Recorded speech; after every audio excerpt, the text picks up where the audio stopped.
What's going on, family? This is your brother DivineProspect.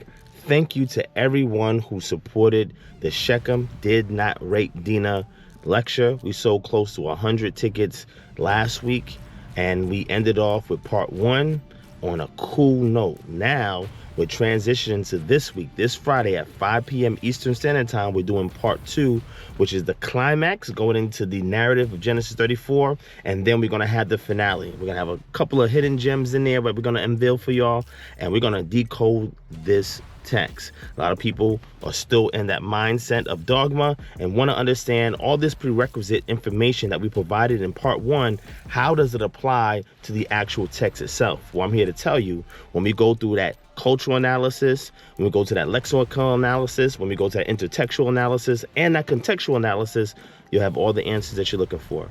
So those of you who was part of part 1 and joined us and enjoyed the session, we've gotten astounding feedback on how great it was. You guys will get a link to see part 2, but anybody else who's coming in at the last minute and you want to see part 2, this is the best time to do so.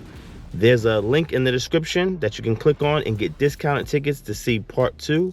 And again, what we're going to do when we do this session is we're going to give you a recap of part 1 before we transition into part 2. Part 2 is the most dynamic unfolding of what the text says about this subject matter.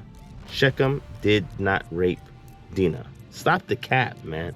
All right, so everybody will now have an opportunity to see this, especially at discounted prices for those of you jumping in part 2. And this is going to be a monumental lecture. You thought part 1 was great.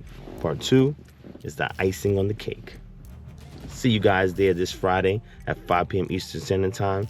Make sure you tune in. Click the link in the description below and get in on it. Peace and shalom.